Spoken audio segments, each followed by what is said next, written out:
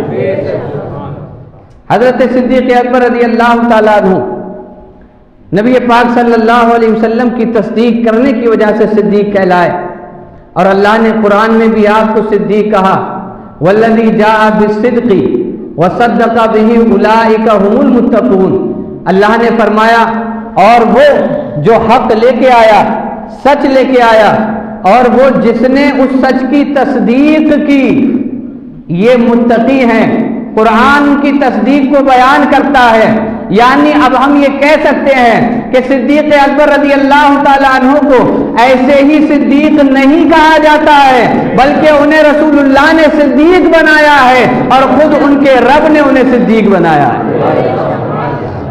حضرت صدیق اکبر رضی اللہ تعالیٰ عنہ، زمانہ گزرتا گیا، کفار نے بہت ہی زیادہ ظلم و ستم کیے، نبی پاک صلی اللہ علیہ وسلم پر ظلم و ستم ڈھائے، اور ایسے ظلم و ستم ڈھائے کہ آج اگر کوئی ایسے ظلم سہ لے تو وہ اپنی جان کو جان آفری کے سپرد کر دے گا، لیکن نبی پاک صلی اللہ علیہ وسلم نے ایسے ظلم بھی سہ کر اسلام کے پرچار سے کبھی پیچھے نہ ہٹے۔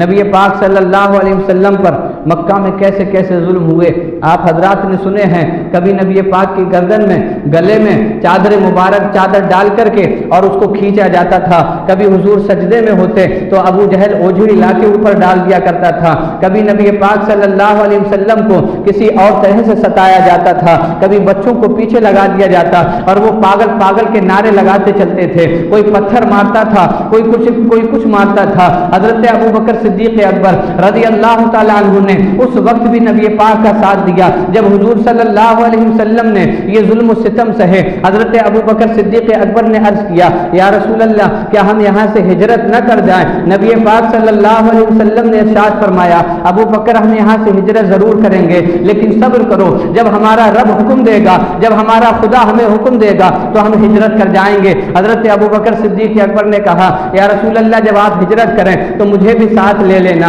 حضرت رسول گرامی وقار صلی اللہ علیہ وسلم نے ارشاد فرمایا، ابو بکر فکر نہ کرو، تم تو میرے ساتھ ہی رہو گے۔ حضرت ابو بکر صدیق اکبر نے 2 اونٹنیاں تیار کرنا شروع کر دی کہ جس وقت بھی ہجرت کا حکم ملے گا ان اونٹنیوں کے ذریعے ہم ہجرت کر جائیں گے۔ نبی پاک صلی اللہ علیہ وسلم کو راتوں رات اللہ تبارک و تعالیٰ نے ہجرت کا حکم دے دیا۔ ادھر ہجرت کا حکم ملنا تھا، ادھر نبی پاک صلی اللہ علیہ وسلم نے اپنے حجرہ مبارکہ میں حضرت علی رضی اللہ تعالیٰ عنہ کو بلایا اور کہا، علی صبح جب مکہ میں جب صبح ہو تو مکہ میں جس کی امانتیں میرے پاس رکھی ہوئی ہیں ان سب کی امانتیں اور قرض دے کر کے تم مدینہ چلے آنا، مجھے ہجرت کا حکم مل چکا ہے۔ ادھر نبی پاک صلی اللہ علیہ وسلم حضرت علی کو یہ حکم ارشاد فرما رہے تھے، اور ادھر دارالندوہ میں ابو جہل وغیرہ میٹنگ کر رہے تھے اور یہ پلان بنا رہے تھے کہ آج محمد عربی کا صفایا کر دیتے ہیں، آج محمد عربی کو پلاننگ بنا کر کے قتل کر دیتے ہیں۔ ابو جہل نے کہا کہ قتل کیسے کیا جائے، سب نے اپنے اپنے مشورے دیے لیکن سب کے مشورے رد کر دیے گئے، لیکن وہیں پہ ابلیس بھی آ گیا، وہ بھی کسی کی شکل میں آ کر کے بیٹھ گیا، بڑا بزرگ بن کے آیا تھا۔ ابلیس دیکھے کیسی دشمنی نبھاتا ہے، اسے وہی ابلیس جو ہمارا بھی دشمن ہے، جسے قرآن نے کہا کہ ابلیس تمہارا کھلا دشمن ہے، لیکن آج ہم ہیں کہ ابلیس کی حرکات کو پہچانتے ہی نہیں، ابلیس ہم سے کیا کیا کراتا چلا جاتا ہے ہمیں احساس بھی نہیں ہوتا۔ وہی ابلیس بزرگ بن کے آیا، اسی دارالندوہ میں آیا اور اس نے پلاننگ بنائی کہ تم محمد عربی کو ایسے قتل کرو، ہر قبیلے سے ایک شخص لے لو تاکہ ان کا کوئی بدلہ لینا چاہے تو بدلہ نہ لے سکے۔ جب پبلک کسی کو مارتی ہے تو پبلک سے بدلہ لینا بڑا مشکل پڑتا ہے، تو یہی پلان اس نے بھی دے دیا کہ ہر قبیلے سے ایک شخص کو اکٹھا کر لو۔